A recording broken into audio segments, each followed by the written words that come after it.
Kepler 442b had the distinction of being simultaneously one of the most profitable and most tedious rocks in the Outer Rim territories.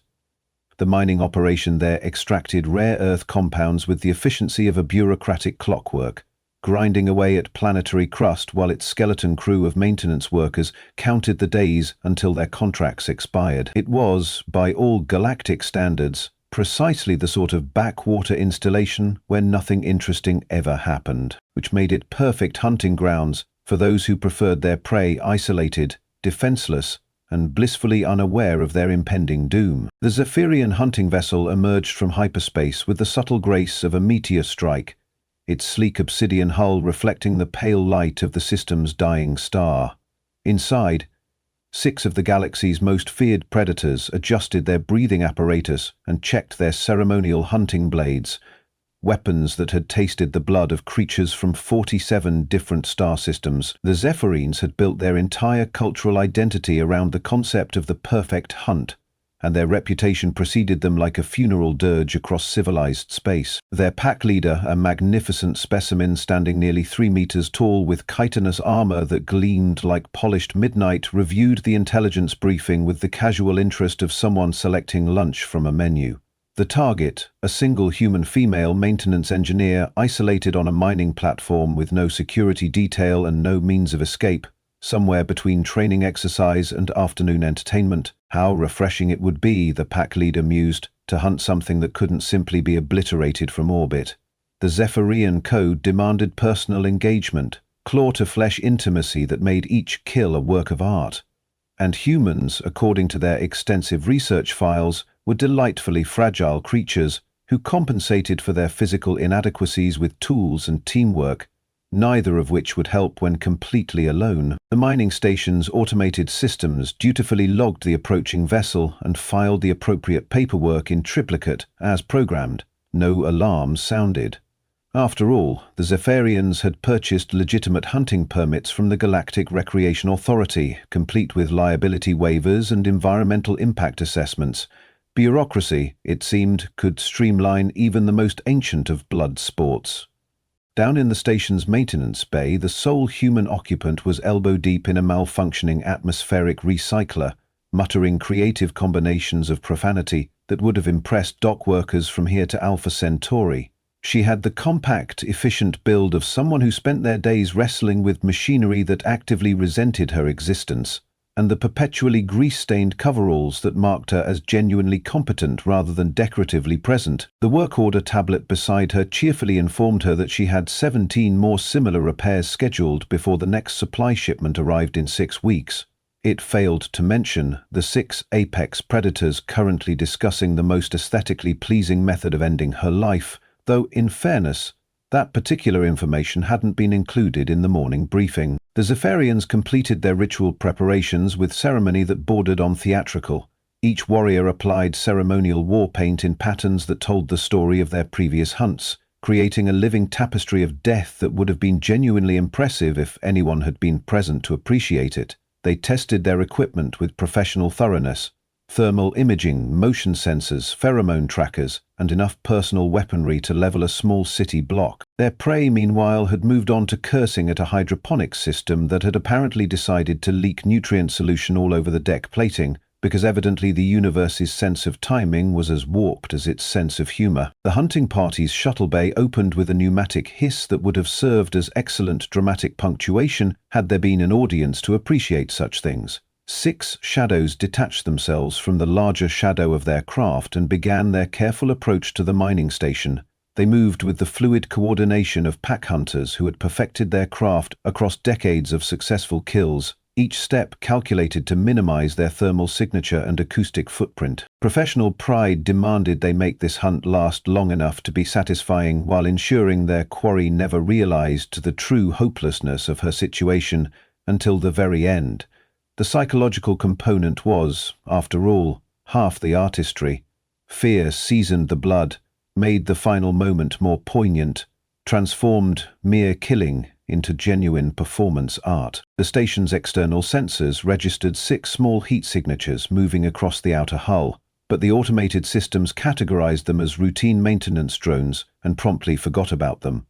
Artificial intelligence, it turned out, was only as intelligent as its programming allowed, which in this case meant it possessed all the survival instincts of a particularly dim houseplant. Inside the station, the human had discovered that the hydroponics leak was actually a symptom of a larger system failure that would require her to crawl through approximately 2 kilometers of maintenance tunnels to reach the primary control junction. She consulted her tablet, performed some calculations that involved creative applications of basic mathematics, and concluded that whoever had designed this facility had possessed either a profound hatred of maintenance workers or a fundamental misunderstanding of human anatomy, possibly both. The Zephyrians, meanwhile, had successfully infiltrated the station's outer perimeter and were now studying the internal layout with the methodical precision of surgeons planning a particularly delicate operation. Their thermal imaging revealed a single human-sized heat signature moving through the maintenance sections, completely oblivious to their presence. The pack leader permitted himself a moment of anticipation. It had been some time since they had hunted prey this isolated, this perfectly helpless. What their sophisticated senses failed to mention, and what their extensive research files had somehow overlooked, was that the human in question had spent the previous 15 minutes conducting her own detailed analysis of the station's security logs. Because while the automated systems might have been programmed with all the paranoia of a trusting golden retriever, she had retained enough professional skepticism to occasionally check whether anything interesting had tried to kill her lately. And as it happened, something very interesting indeed had just triggered 17 different proximity alarms while simultaneously broadcasting the sort of energy signature that typically accompanied beings who took their hunting rather more seriously than local wildlife suggested. The human set down her multi-tool with the careful precision of someone who had just realized that her afternoon had become significantly more complicated than scheduled.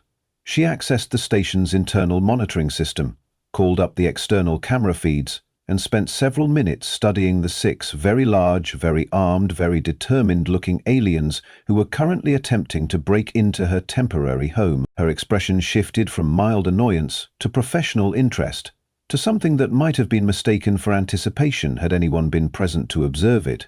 She pulled up the station's complete technical specifications, cross-referenced them with the structural engineering reports, and began making a list that would have been completely incomprehensible to anyone unfamiliar with the practical applications of industrial sabotage. The Zephyrians, meanwhile, had successfully bypassed the outer airlock and were now moving through the station's peripheral corridors with predatory confidence.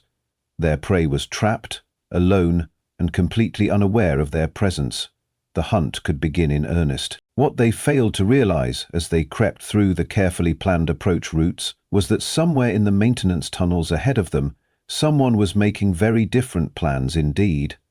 Plans that involved a thorough understanding of mining equipment, structural engineering, and the sort of creative problem-solving that came from spending one's career making broken things work again. Or, when circumstances demanded it, making working things break in very specific and highly inconvenient ways. The first sign that something had gone delightfully wrong with their carefully orchestrated hunt came when the Zephyrian Point Scout's thermal imaging suddenly registered empty corridors where their prey had been visible moments before. The pack leader studied the readings with the sort of focused attention typically reserved for malfunctioning equipment, because surely their state-of-the-art sensors hadn't simply lost track of a single human in a confined space, except they had, and the implications of this development were beginning to percolate through the pack's collective consciousness like a particularly unwelcome cup of coffee. The human, meanwhile, had discovered that 15 years of maintaining industrial equipment in hostile environments had provided her with an unexpectedly comprehensive education in applied thermodynamics.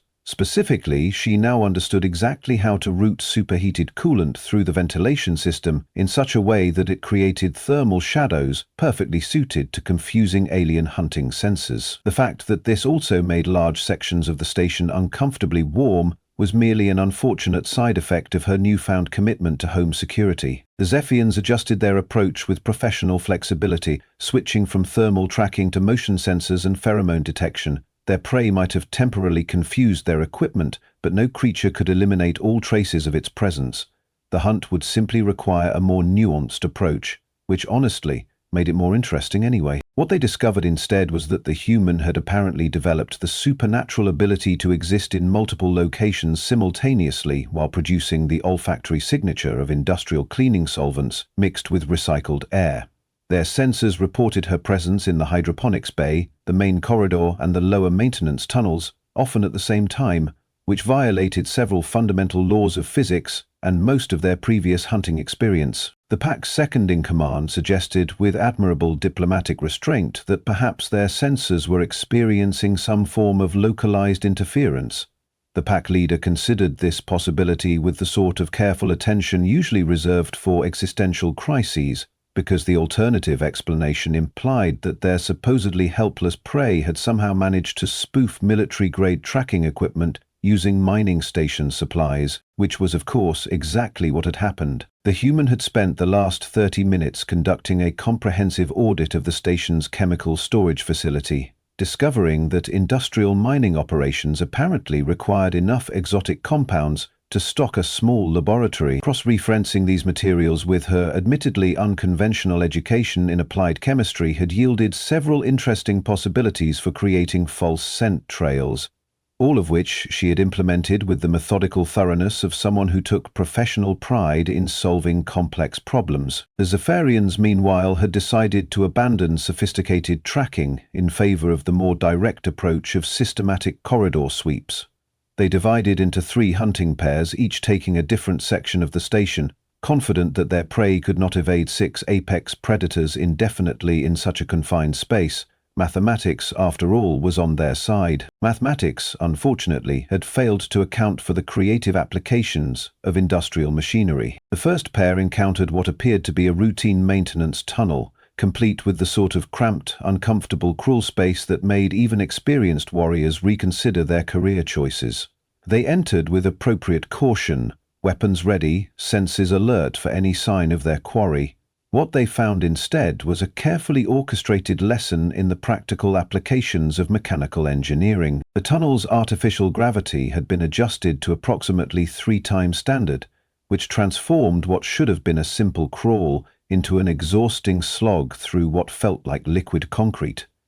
The atmospheric composition had been enriched with industrial lubricants, making every surface slick enough to challenge even their enhanced reflexes, and the lighting system had been programmed to strobe at precisely the frequency most likely to trigger disorientation in Zephyrian nervous systems. Somewhere in the darkness ahead of them, they could hear the distinctive sound of someone moving with confident familiarity through terrain that was actively trying to kill them. The psychological impact of this revelation was, frankly, more disturbing than the physical challenges they were enduring. The second pair had chosen the main corridor approach, reasoning that superior firepower could compensate for any tactical disadvantages. They advanced with military precision until the corridor's automated systems apparently suffered a catastrophic malfunction that sealed the bulkheads behind them while simultaneously flooding their section with enough industrial foam to immobilize a small spacecraft. The foam, they discovered, had been chemically treated to harden upon contact with Zephyrian exoskeleton, which suggested a level of preparation that went considerably beyond lucky improvisation. As they struggled to free themselves from what had essentially become personalized concrete, they could hear footsteps moving with deliberate slowness just beyond their reach, as if someone was taking the time to observe their predicament with professional interest. The third pair, having witnessed the fate of their packmates through their communication system, decided to approach their assigned section with considerably more caution. This proved to be a tactical error of the first magnitude, because their quarry had apparently anticipated exactly this response and prepared accordingly. The maintenance bay they entered appeared completely normal until the moment they crossed the threshold and discovered that the deck plating had been carefully undermined to create a pressure-sensitive trap. The resulting collapse deposited them in the station's waste processing facility, which was currently running at maximum efficiency and had been programmed to treat anything larger than standard debris as contamination requiring immediate neutralization. The cleaning cycle, they learned, involved a combination of chemical solvents, high-pressure water jets, and rotating scrubber mechanisms that had been designed to remove industrial residue from mining equipment.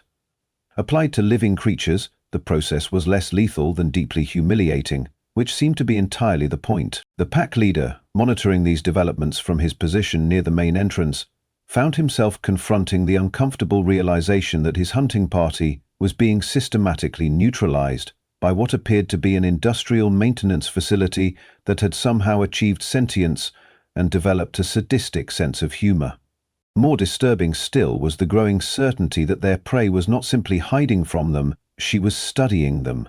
Each trap had been specifically calibrated to exploit Zephyrian physiology and combat doctrine, which implied access to military intelligence databases that should have been completely beyond the reach of a civilian maintenance worker. The communication system crackled to life with reports from his scattered packmates, each describing encounters that suggested their quarry possessed an intimate understanding of both their equipment and their tactical preferences.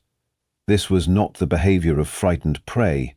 This was the methodology of a predator who had taken the time to research her targets before engaging. The pack leader's centuries of hunting experience provided him with a very clear understanding of what this development meant, and he found himself facing the sort of paradigm shift that typically accompanied religious conversions or severe head trauma.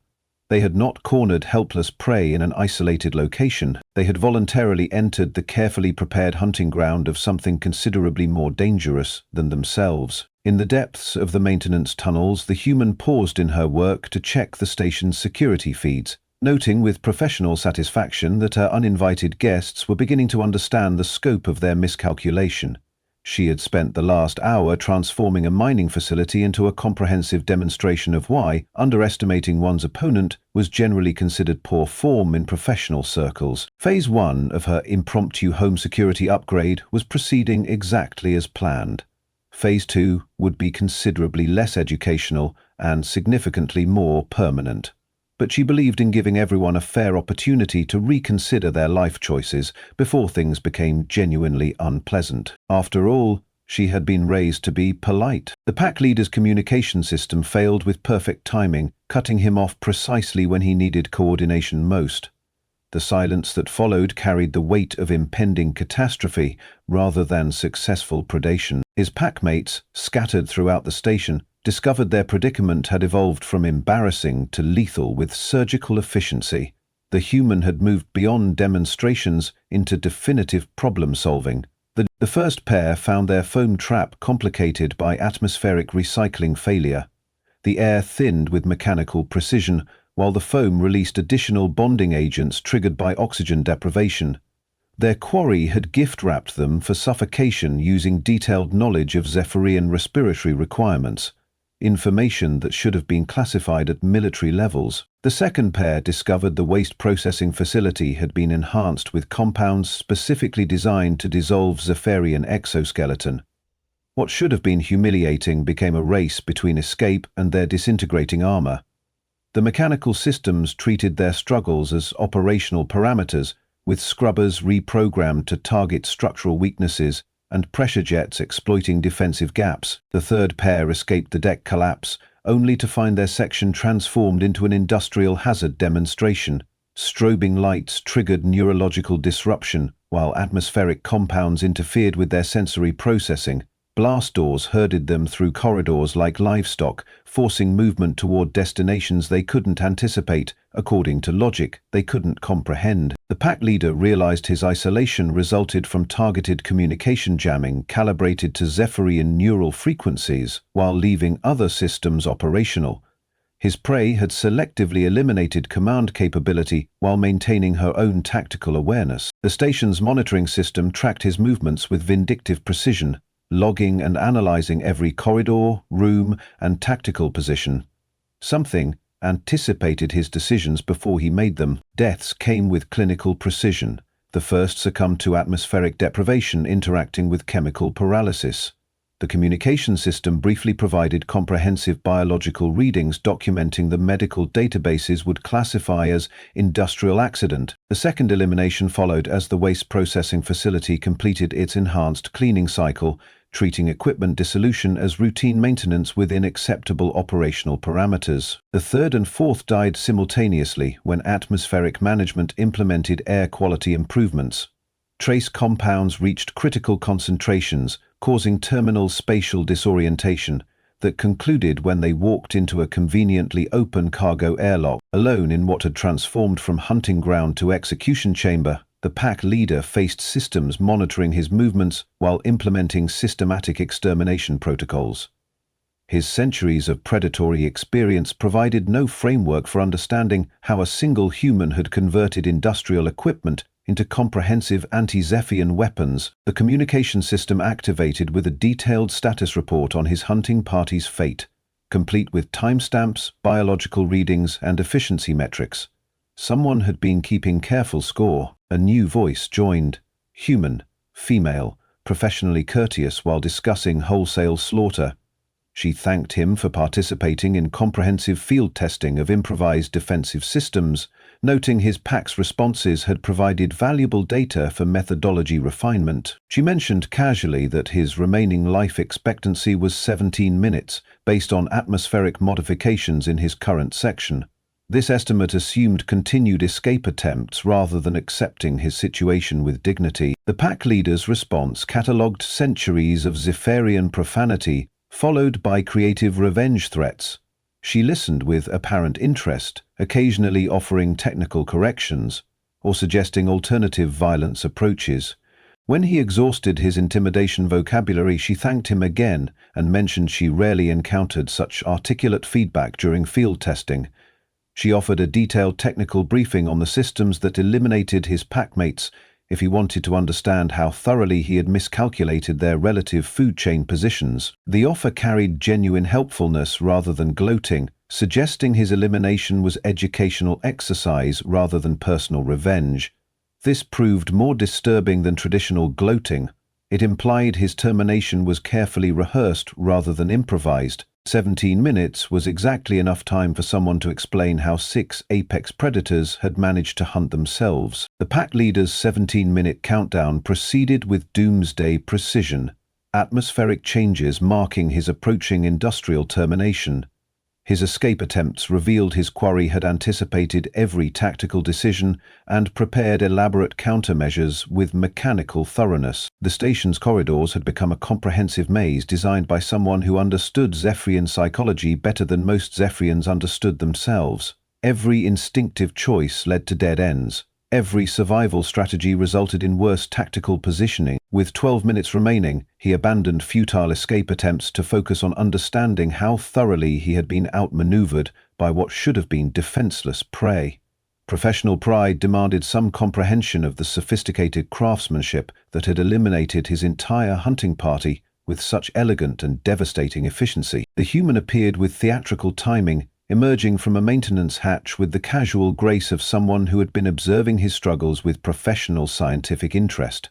She was compact and efficient rather than physically imposing, wearing stained coveralls with subtle modifications, marking her as someone who understood industrial equipment's practical applications beyond their intended design parameters. What struck him most immediately was her complete lack of fear, triumph, or even basic hostility. She observed him with the detached curiosity of a research scientist examining an interesting but ultimately doomed specimen, taking comprehensive notes on a tablet, while maintaining the sort of polite professional distance appropriate for colleagues who happened to be engaged in mortal combat. She apologized sincerely for the atmospheric modifications, explaining with genuine regret that she had been forced to work within the constraints of available materials, and hoped he would understand that the terminal effects were unfortunate necessity rather than deliberate cruelty or personal vindictiveness. She had attempted to calibrate the process for maximum efficiency and minimum discomfort, though acknowledged that her experience with Zephyrian biology was largely theoretical and derived from database research. His anatomically creative response regarding her theoretical knowledge was delivered with the sort of passionate intensity typically associated with religious fervor or advanced toxicological effects. She listened to this impressive display with apparent fascination, occasionally requesting clarification or pronunciation guidance for particularly inventive phrases that demonstrated remarkable linguistic creativity. When he finally exhausted his immediate vocabulary of rage and biological impossibilities, she thanked him with genuine appreciation for the comprehensive linguistic lesson, mentioning that she rarely encountered such articulate and sophisticated hostility from research subjects. This sincere gratitude somehow proved more psychologically infuriating than direct mockery or gloating would have been. She then provided the comprehensive technical briefing she had promised earlier, explaining in meticulous detail exactly how she had systematically converted routine mining equipment into a sophisticated predator elimination system. Her presentation included detailed schematic diagrams, chemical formulas, and efficiency calculations that demonstrated a level of preparation going considerably beyond improvised self-defense or lucky improvisation. Everything she had used to eliminate his hunting party had been obtained through perfectly legal channels and standard procurement procedures. Biological data extracted from standard galactic databases, tactical doctrine analysis from publicly available military history files, chemical compositions derived from industrial safety manuals addressing occupational hazards. Her approach sophistication required no classified intelligence or military-grade equipment, merely the creative application of industrial resources by someone who understood the practical intersection of chemistry, engineering, and applied violence with professional competence. This revelation disturbed him more profoundly than any amount of superior firepower or advanced military technology would have. His elite hunting party had been systematically eliminated by someone using what amounted to civilian workplace safety equipment, which implied that the galaxy's supposedly apex predators had somehow failed to account for the possibility that their prey might occasionally fight back with professional competence and tactical sophistication. The Zephians had built their entire cultural identity around hunting lesser species, establishing themselves as undisputed apex predators through superior technology, tactical coordination, and biological advantages that had served them well across centuries of successful expansion. They had failed to consider that some species might have developed their own survival approaches that did not depend on being naturally equipped for violence. The supreme irony, she noted with academic interest, was that the Zephians had specifically chosen to hunt her because she appeared to be defenseless and isolated, trapped in a remote location with no obvious means of escape or resistance. They had not realized that someone who spent their professional life maintaining complex industrial systems in hostile environments might have developed technical skills that translated remarkably well to improvised warfare and creative problem-solving under extreme pressure. Her background included 15 years military engineering in hostile operations, followed by civilian career maintaining equipment where mechanical failure meant death. This provided comprehensive education in creative problem-solving under pressure. His final question concerned her decision to work alone rather than request military assistance. She noted that official channels would require paperwork and legal processes interfering with her maintenance schedule. Besides, she had been curious whether her theoretical anti-predator knowledge would translate practically.